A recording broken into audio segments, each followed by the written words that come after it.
마태복음 10장 16절 하나만 보겠습니다.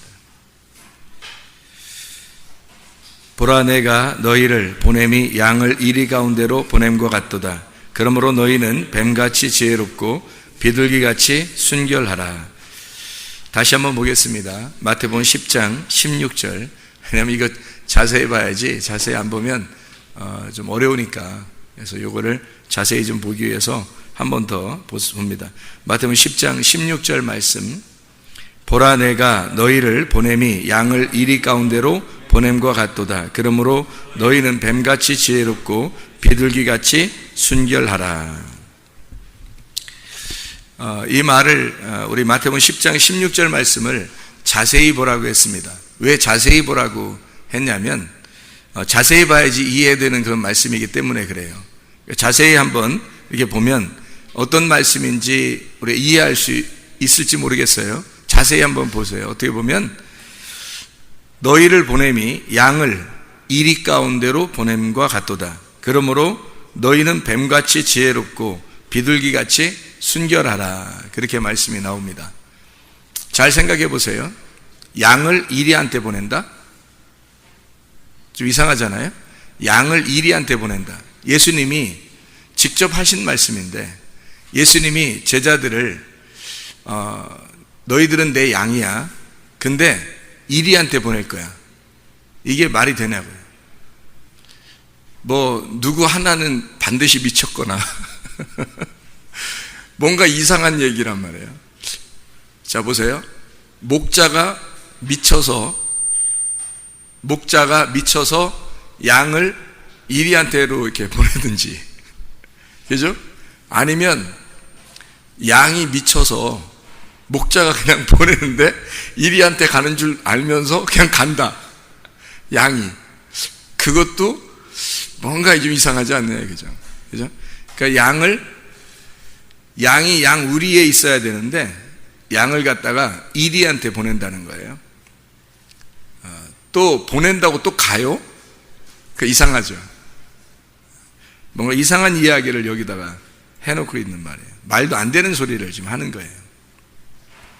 그러면서 또 하는 말이 또 뱀같이 지혜롭고 비둘기같이 순결하라. 그러니 이해가 되는 말씀이냐고요. 이스라엘 백성들이 성경 말씀을 가지고, 구약 성경을 말씀을 가지고 이제까지 살았던 사람들인데, 그 사람들이 가지고 있는 개념이 뭐예요? 뱀이라고 그러면 나쁜 개념이거든요. 그런데 뱀같이 지혜로워라? 이상한 얘기를 하는 거죠. 그래서 우리가 이거를 오늘 한번 잘, 누가 설명해 주는 게 없으니까 잘 우리가 한번 생각해 보는 그런 시간을 좀 가지려고 합니다. 뱀처럼 지혜롭고 비둘기처럼 순결하라. 양을 이리 가운데 보낸 것 같도다. 이 양이라고 하는 게 프로바톤이라고 그랬습니다. 이게 전진하는 어떤 것을 얘기하고, 프로바이노에서 나온 말인데, 프로라는 말이 앞으로라는 말이고, 정면에 있다, 위에 있다, 그래서 앞으로 이렇게 나가는 거니까 영원하다는 얘기고, 바시스라는 걸어간다, 그 걸음, 거리, 기초, 이렇게 얘기하는 거예요. 그러니까 양은 한마디로 말하면 항상 자기가 많이 안다고 생각하는 사람이 아니라 항상 기초적으로 한 걸음씩 한 걸음씩 나아가는 사람을 양이라고 그러는 거예요. 양은 교만한 사람을 양이라고 하지 않습니다.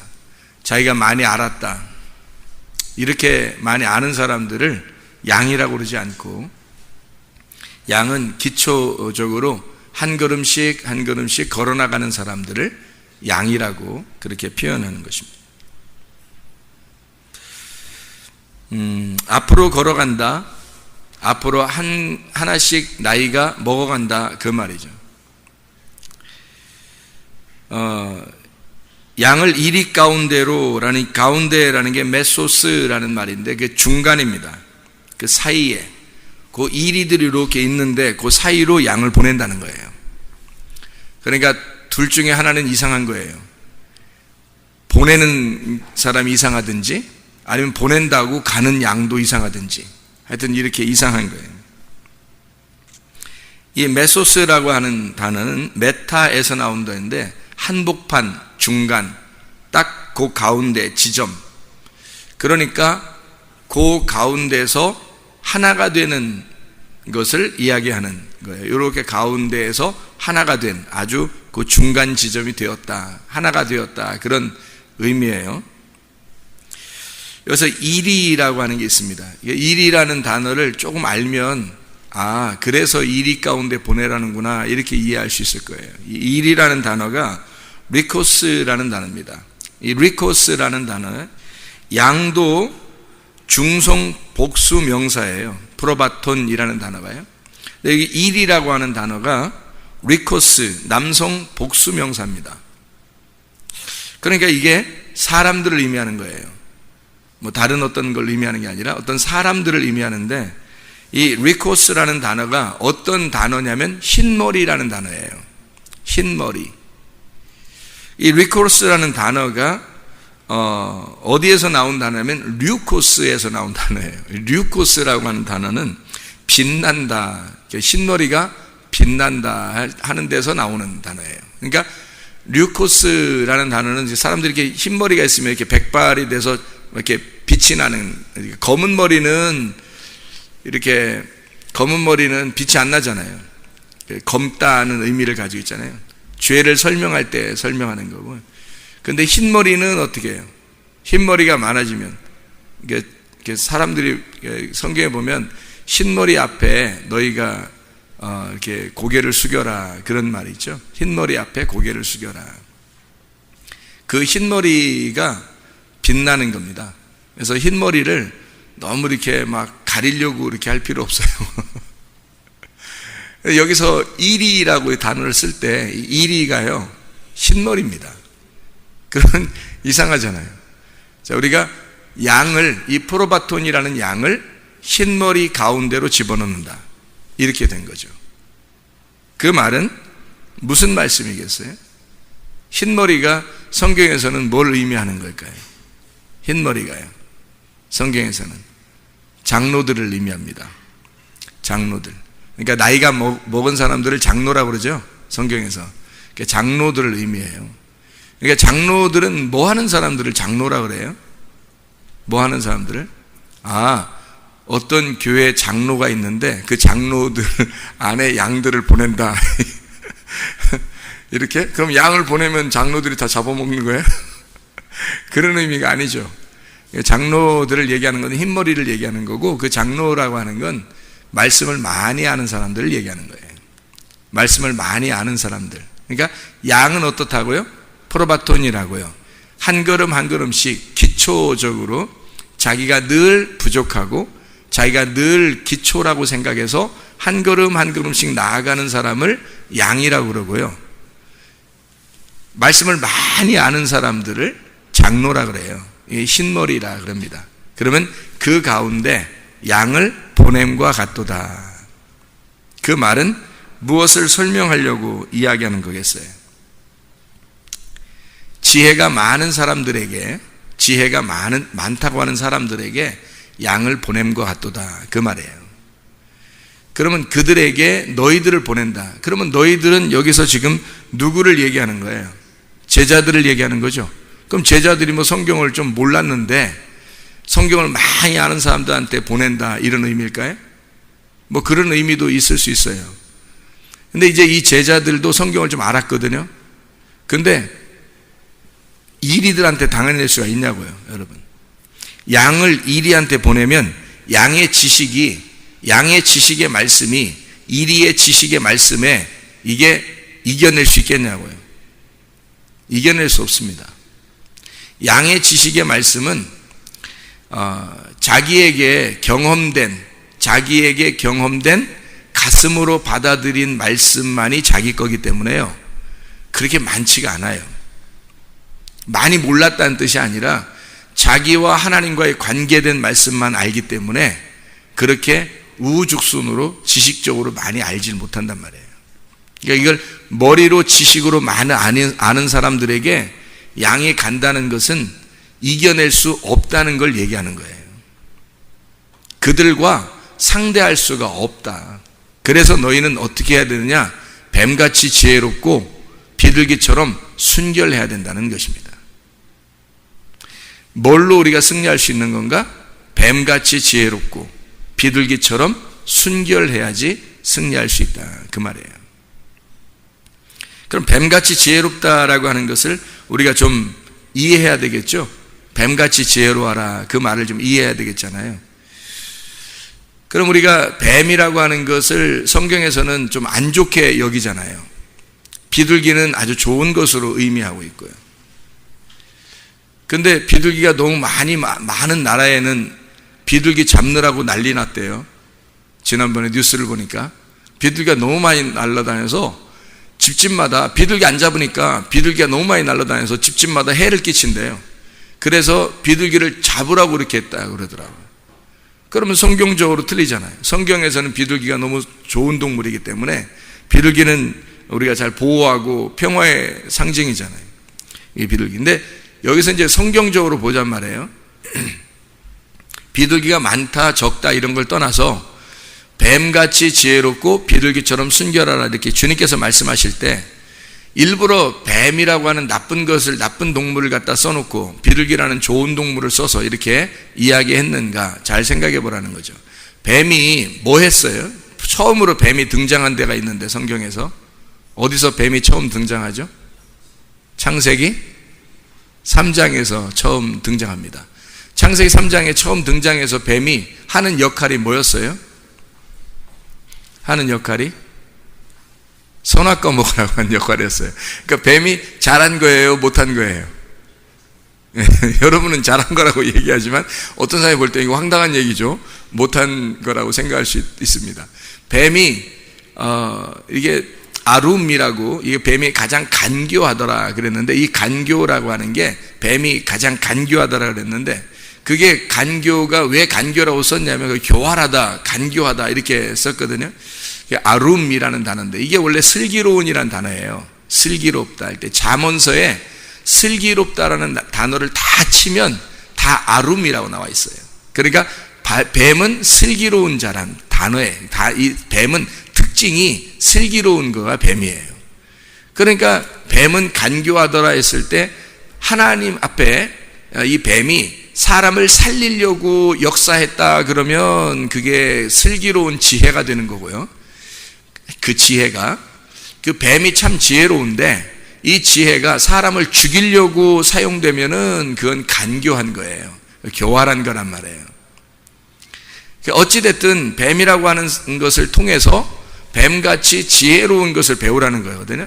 그리고 비둘기처럼 순결하라는 걸 배우라는 거예요. 그렇게 너희가 가야 된다는 거예요. 그래야 승리할 수 있다는 겁니다.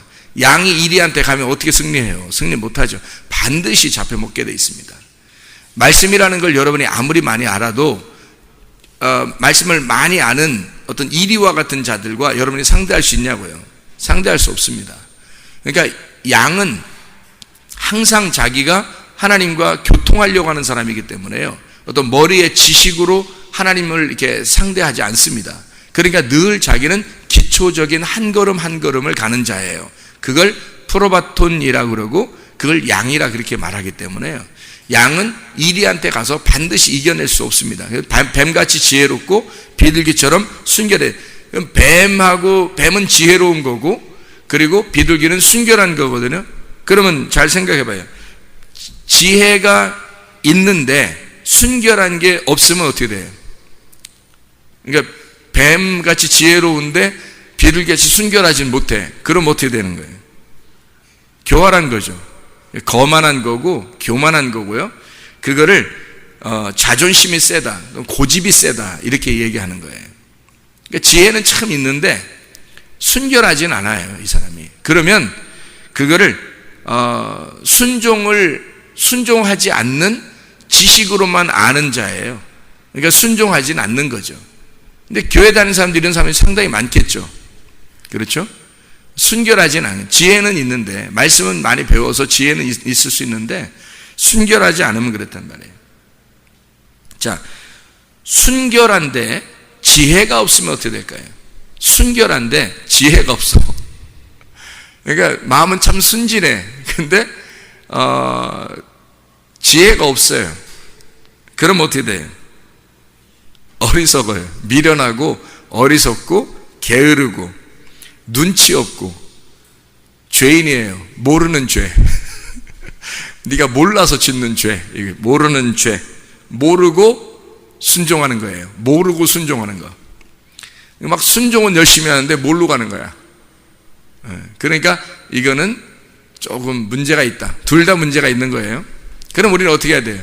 뱀같이 지혜롭고 비둘기처럼 순결해야 된다는 거죠. 그럼 어떻게 되는 거예요? 이게 뱀같이 지혜롭고 비둘기처럼 순결하라, 그 말은 양을 이리 가운데로 보내서, 양을 이리 가운데 보내서, 양이라는 게 엄청 순진하잖아요. 순진하잖아요. 그죠? 아는 것도 기초적인 걸 알고 있고, 자기가 하고 주님하고 경험하려고 그러고, 늘 하나 말씀 들으면 하나를 갖다가 행동하려고 하는 것을 양이라고 그래요. 나머지는 다 염소입니다. 그래서 이 양을 이리 가운데 보내서 흰머리 앞에 순종하게 해서 장로들에게, 말씀을 많이 아는 자에게 보내서 그거를 성숙시키는 겁니다.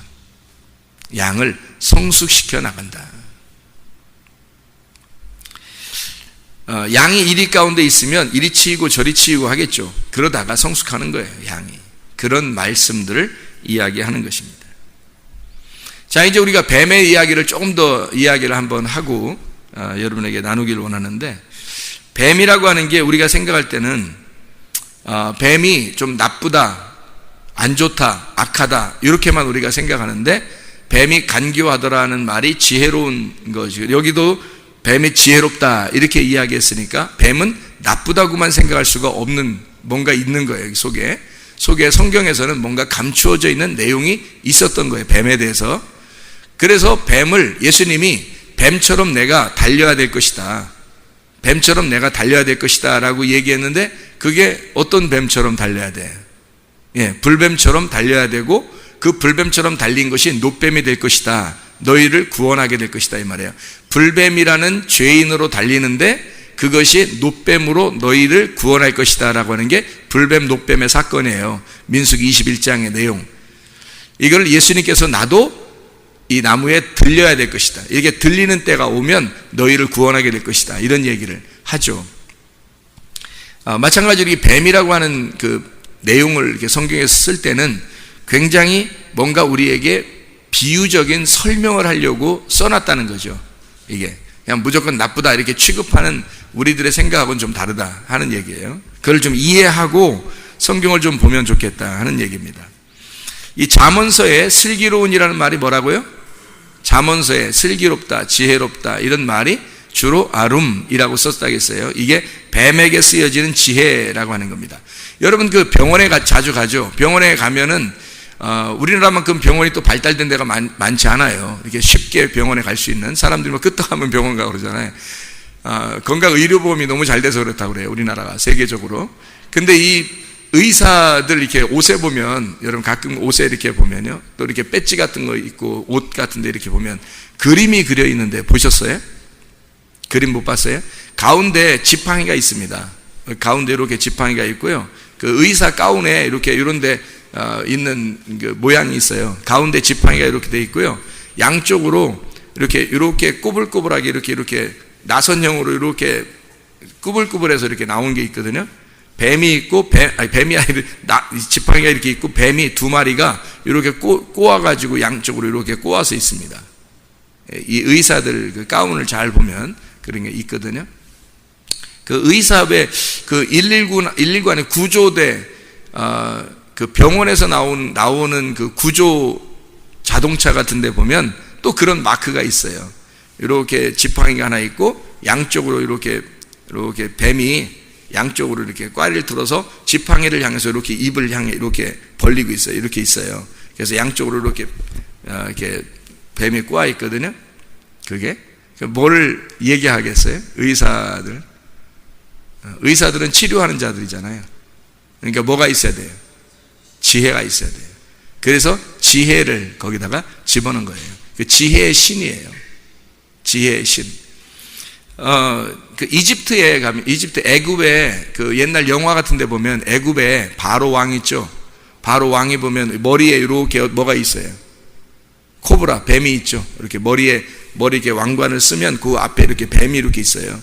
그 지혜의 신, 지혜의 왕이라 그래서 바로 왕이 지혜의 신의 영감을 받은 자가 왕이다 해서 지혜를 상징하는 그 머리에다가 코브라, 그 지혜의 왕을 이렇게 상징적으로 놓은 겁니다. 그렇게 이야기. 이 애굽에서도 그런 것을 지혜의 왕이라고 생각을 했어요. 그런가 하면 이집트 왕이 바로 왕이나 이런 그 왕들이요, 대부분 그 지팡이를 들고 있는데 그 지팡이의 그 꼭대기, 지팡이의 위에 보면 머리 부분에 보면 뭐가 있어요? 뱀으로 이렇게 돼 있어요. 뱀으로 이렇게. 그러니까 지팡이 모양을 뱀으로 이렇게 만들었어요. 왜 그 뱀으로 만들면 지혜를 상징하기 때문에. 왕은 지혜가 있어야 된다. 그래서 이 지혜라고 하는 이 치료의 신, 지혜라고 하는 이 신이 그리스 신화에도 나와요. 그리스 신화에 그 뱀 지팡이가 이렇게 있는 두 개의 뱀이 이렇게 있는 지팡이를 들고 다니는 그 그리스 신화에도 나온다 그래요. 그래서 이게 뱀이라고 하는 건 지혜를 상징하는, 모두 다 어떤 사람이든지 고대 사람들은 다 이 뱀을 지혜의 신이라고 생각을 했어요. 그러니까 뱀같이 지혜로워라라는 말은 그냥 우연히 한 말이 아니라는 거죠. 이게 성경에서 가르쳐 줄 때도 그렇게 이야기합니다. 그럼 이게 잘 생각해 보면 이 세상에 이거 뱀은 우리 뱀으로 그러면 끝나냐? 끝나면 이게 끝나야 되는데 비둘기처럼 순결하라고 또 나오잖아요. 그러니까 우리가 뱀같이 지혜로워라 하고서 지혜가 완전한 것이냐? 그게 아니라 순수해야 된다는 거예요. 순결해야 된다는 거잖아요. 그러니까 세상 지식에 예를 들어 바로가 있는데 모세가 갔죠. 애굽에 모세가 갔더니 지팡이를 다 들고 있었어요. 바로의 술사들이 지팡이를 다 들고 있었어요. 그런데 모세도 지팡이를 들고 있고 바로의 술사들도 다 지팡이를 들고 있고, 그래서 일대 뱀들의 싸움이 벌어졌습니다. 애굽 술사들 딱 지팡이를 놓으니까 뱀이 다 돼버렸어요. 그러니까 그들이 능력이 없었던 게 아니에요. 그죠? 능력이 있었어요. 그들도 뱀을 막 다 되는 거예요. 그 지팡이가. 근데 모세의 지팡이가 딱 놨더니 뭐가 돼요? 뱀이 되죠. 뱀이 되는데 문제는 거기에서 일대 뱀들의 그 전쟁이 벌어졌는데 거기서 어떻게 됐어요? 다 어떻게 됐어요? 모세의 지팡이가 애굽 술사의 지팡이 뱀들을 다 잡아먹었어요. 그러면 이제 그 다음의 문제예요. 애굽 술사들은 지팡이가 있어요, 없어요? 없어요. 애굽 술사들은 이제 지팡이가 없어졌어.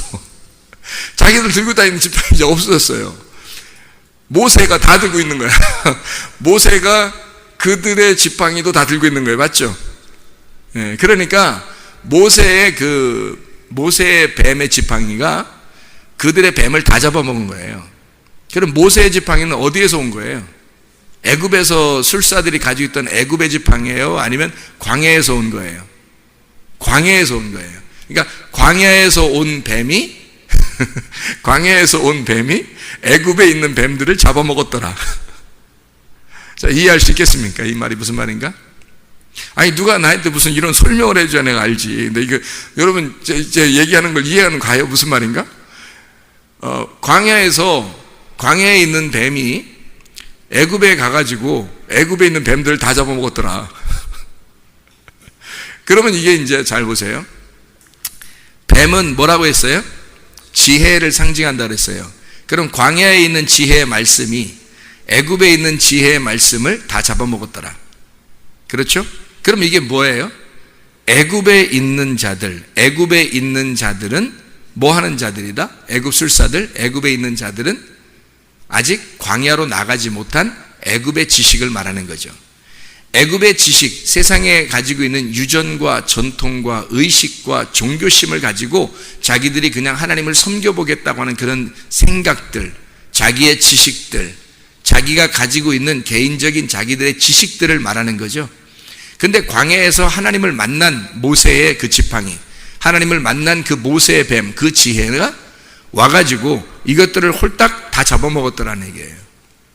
이 애굽의 술사들의 지식이 필요 없다는 게 아니에요, 여러분. 이것이 아직 하등적인 지식이라 그런 거지, 광야에 있는 모세의 지식보다 하등적이라 그런 거지, 사실은 그게 필요 없다는 게 아니잖아요. 그러니까 모세가 가지고 있는 지팡이는 그들의 술사들의 지팡이를 다 집어먹고, 그리고 그 모세는 그 지팡이를 들고 다닌단 말이에요. 그렇죠? 이 아론의 쌍난 지팡이도 마찬가지죠. 죽었던 것이 살아나는 거. 그러니까 이게 애굽의 술사들의 지팡이는 다, 그 뱀들은 지혜는 죽어버렸는데 그 속에서 모세의 뱀, 모세의 지팡이에서 살아있는 거죠. 그렇죠?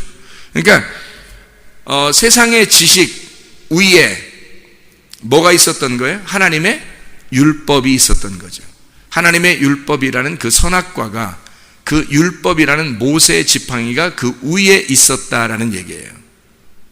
그렇죠? 자, 둘이 싸웠더니 누가 이겼어요? 모세의 지팡이가, 모세의 뱀이, 그 율법이 이긴 거예요.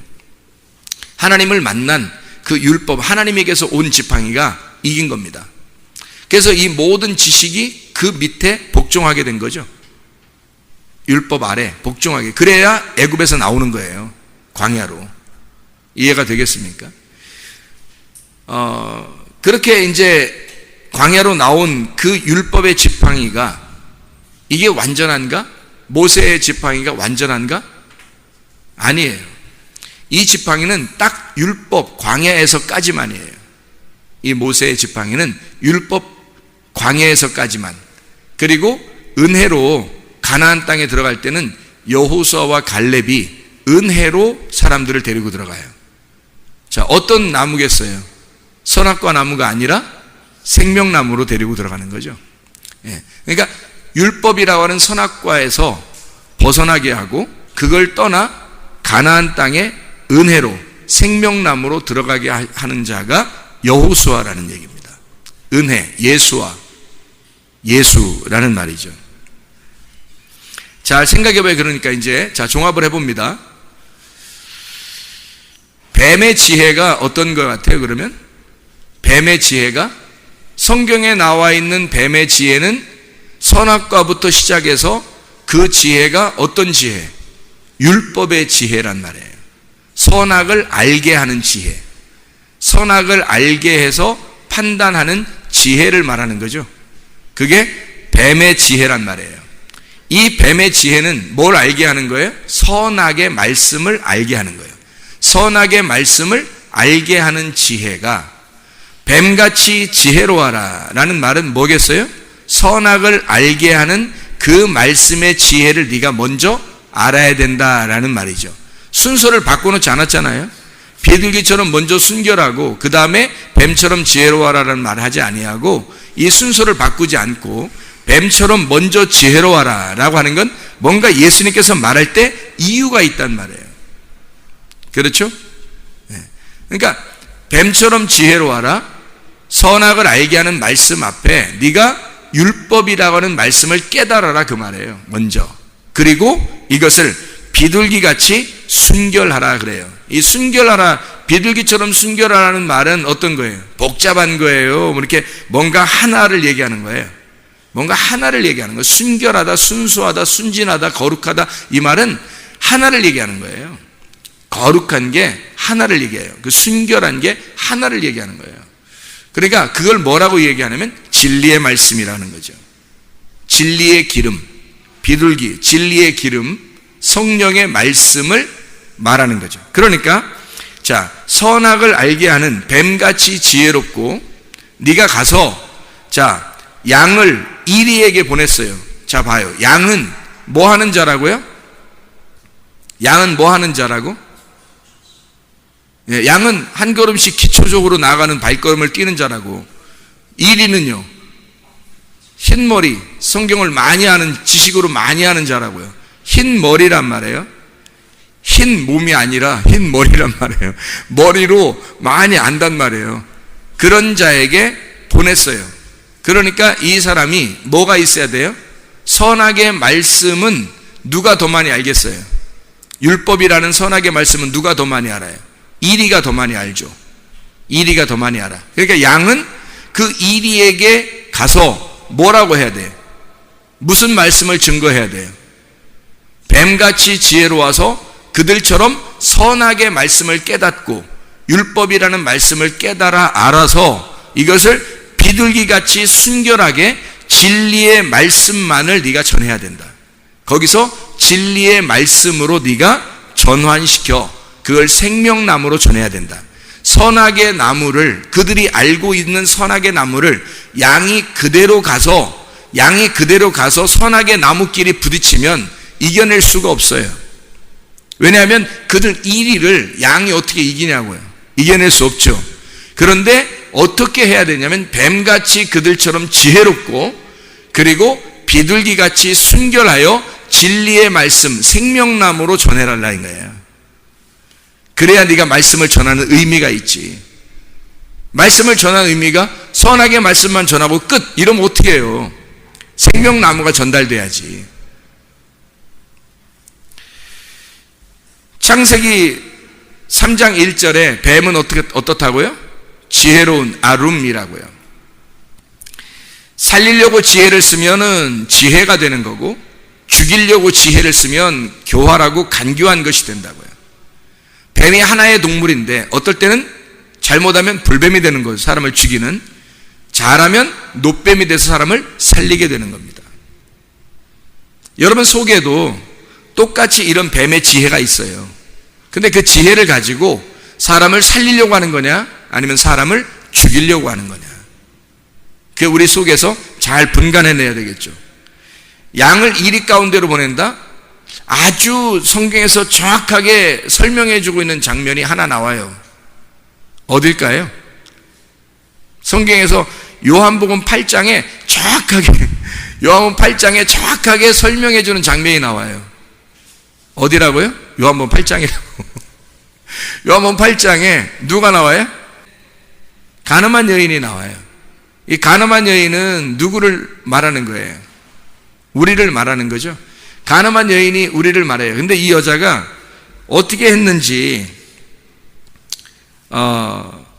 서기관들과 바리새인들이 음행 중에 잡힌 여자를 끌고 와서 가운데 세우고 했으니까, 음행 중에 잡힌 여자니까 어떻게 하고 있겠어요? 옷을 입고 있겠어요? 옷을 벗고 있겠어요? 옷을 벗고 있는 거죠. 근데 성경에서 옷을 벗은 자가 있어요. 창세기에 2장의 마지막에 보면 옷을 벗었으나 그들이 부끄러운 줄 몰랐다, 그렇게 2장 25절에 나와 있고요.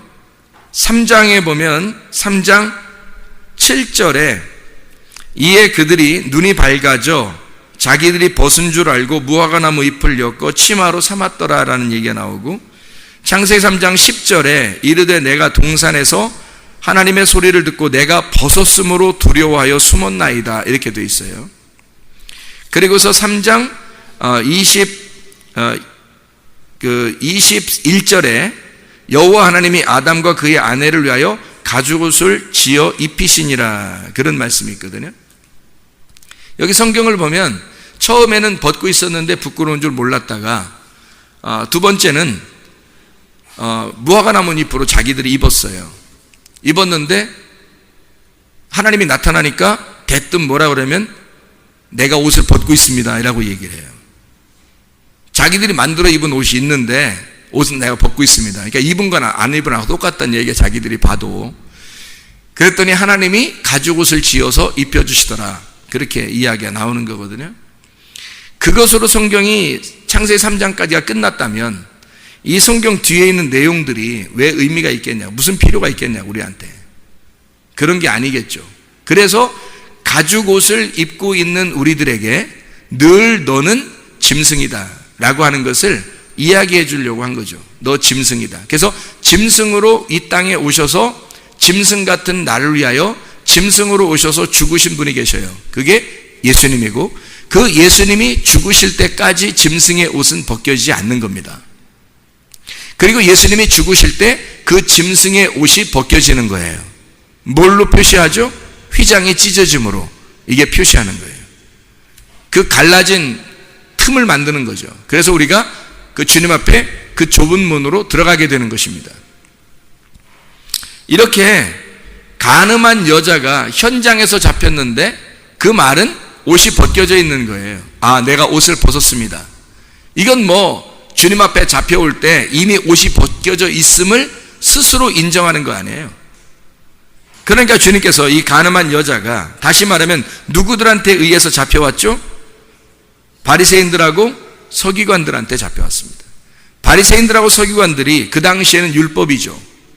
율법이라는 선악과에 발가벗겨서 죽은 자를, 발가벗겨져 사망한 자를 그 주님께서 구원하시는 장면이에요. 그렇죠? 율법은 뭐 하는 거예요? 그러니까 옷을 발가벗기는 역할을 하는 거예요.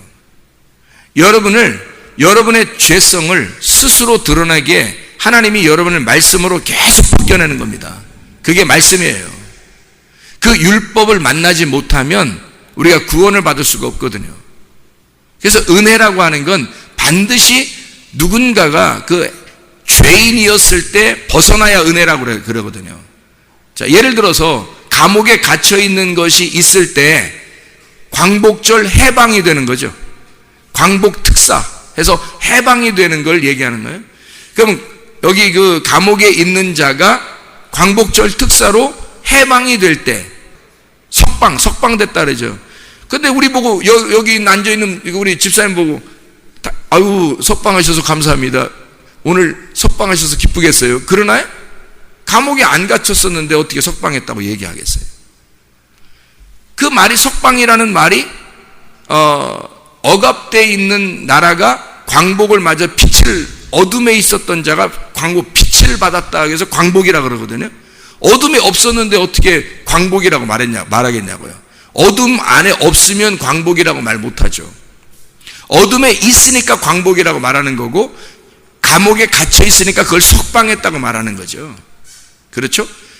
어딘가에 갇혀 있을 때 그걸 해방시켰다 할 때 해방이라고 말하는 거죠. 죄에 가두어져 있는 자를 은혜를 베풀었다 하니까 그걸 은혜라 그러는 거지. 죄도 모르는데, 아무것도 모르는데 당신 은혜 받았어요, 이게 이해가 되나요? 말이 안 되는 소리죠. 감옥에 갇혀본 적이 없는데 석방되셔서 참 기쁘겠어요, 그 말이 안 되잖아요. 그렇죠? 그러니까 성경에서는 죽은 자가 아닌데 어떻게 부활이 있냐고요. 성경에서는 부활을 설명하려고 한 건데, 그렇죠? 해방을 설명하려고 한 거예요. 석방을 설명하려고 한 거예요. 죄에서 노임받는 광복을 설명하려고 했던 거거든요. 어둠에 있는 우리를 빛을 줘서 광복한다라는 걸 설명하려고 써놨는데, 어둠에 있어 본 적이 없는 거예요. 자기가 어둠에 있다고 느껴본 적이 없는 거예요. 그런 사람이 어떻게 광복의 기쁨을 알겠으며, 죽어본 적이 없는데 어떻게 부활의 기쁨을 알겠냐는 거죠. 그러니까 성경에서는 뭐예요? 먼저 죽음을 갖다가 설명하는 거예요. 너는 죄인이다. 너는 율법 안에 죽어야 한다. 선악과로 죽어야 된다. 뱀의 지혜가 우리를 와서 죽이는, 그 선악의 말씀으로 우리를 죽이는 율법의 역할을 하는 거란 말이에요. 그래서 먼저 누구에게? 간음한 여자가 바리새인들과 서기관들에게 잡히는 거예요. 간음한 여자가 바리새인들과 서기관들에게 잡혀야 그 다음에 예수가 등장하면 이 여자가 진정한 부활의 기쁨을 누린다고요. 진정한 해방을 갖게 된다고요. 완전 거긴 죽은 거예요. 그 간음한 여자는 완전 죽은 거라고.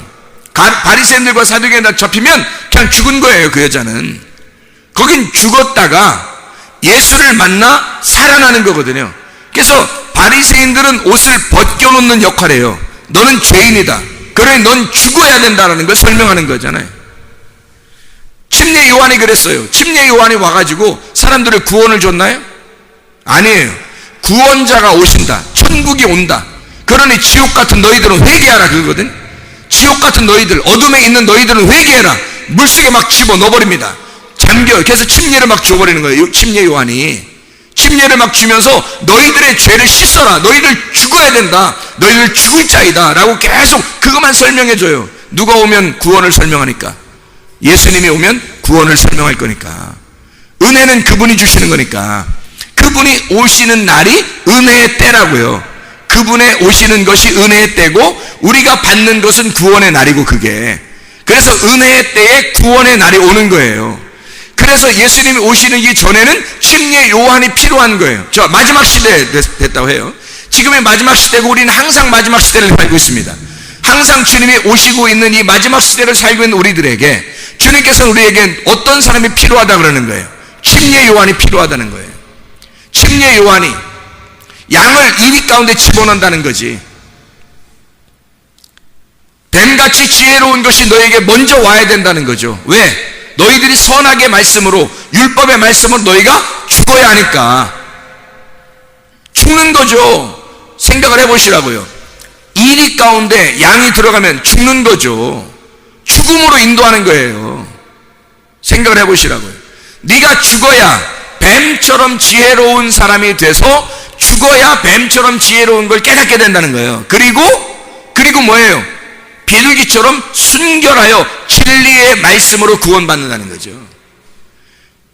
그러니까 실제로 너희는 양들은 이리 가운데 집어넣어서 그 중앙으로 들어가서 이리와 하나가 돼야 된다는 거예요. 그러니까 너는 죽으러 가라는 얘기죠. 그게 죽으라는 얘기지 그게 살아난 얘기겠어요? 생각을 해보세요. 많은 이리들에게 양들을 보낸다. 그게 뭐 죽으라는 얘기 아니에요. 그게 죽으라. 선악의 말씀으로 네가 죽어야 된다. 다시 말하면 옷이 벗겨져야 된다는 거죠. 바리새인들과 사두개인들 그 무리들에게 걸린 간음한 여자가 완전히 거기서 벌거벗겨지고 현장에서 잡혀 죽은 거죠. 그 죽을 때 예수를 만나니까 예수님이 옷을 입혀준단 말이에요. 옷을 입혀줘요. 그리고 생명나무로 덮어주는 거죠. 벌거벗은 자가 되어야, 벌거벗은 자가 돼서 와야 주님이 옷을 입혀주는 거예요. 자, 무화과 나무 잎을 분명히 엮어서 입었지만 자기들은 옷을 벗었습니다. 나는 옷을 입지 않았어요. 부끄러워 죽겠어요. 그래서 하나님 앞에 못 나가겠어요. 그랬더니 하나님이 가죽옷을 입혀주잖아요. 그리고 가죽을 입혀서 이 짐승으로 내 아들이 내려가서 너 대신 죽을 거야. 그때까지 기다려라. 그 주님이 오셔서 세마포옷을 입혀줄 때까지 네가 기다려야 된다. 그 말씀 아니에요? 그 세마포옷을 입게 되면 우리는 영원한 구원을 받게 되는 거 아닙니까? 무슨 말인지 알겠죠? 마태복음 10장 16절 말씀, 양을 이리 가운데로 보내는 것 같도다. 그리고 뱀같이 지혜로워하라. 그 비둘기처럼 순결해라. 무슨 말씀인지 알겠죠? 여러분, 우리 뱀같이 늘 지혜롭고 또 비둘기처럼 순결한 하나님의 사람들이 다 되시기를 바랍니다. 우리 하나님 아버지 사랑과 은혜를 감사드립니다. 아버지 하나님, 우리에게 진정한 양이 되어 이리 가운데 가서 죽기를 각오하고 뱀처럼 지혜롭고 비둘기처럼 순결한 하나님의 백성이 되어 우리 하나님 생명나무로 덮어주시는, 우리에게 옷을 입혀주시는 그 주님 앞에 감사하고 죽음에서 부활을, 죄 가운데 감옥에서 석방함을 우리가 깨닫게 함을, 그 은혜를, 그 주에서의 은혜를 깨닫고 살아가는 주의 사람들이 다 되게 도와주시옵소서. 주님께서 너를 복주시고 너를 지키시기를 원하며, 주님께서 그분의 얼굴을 내게로 향하사 내게 은혜 베푸시기를 원하고, 주님께서 그분의 얼굴을 내게로 향하사 내게 평강 주시기를 원하노라. 이제는 우리 주 예수 그리스도의 은혜와 하나님의 사랑과 성령의 교통하심이 교회와 가정에 영원토록 함께 할지어다. 아멘.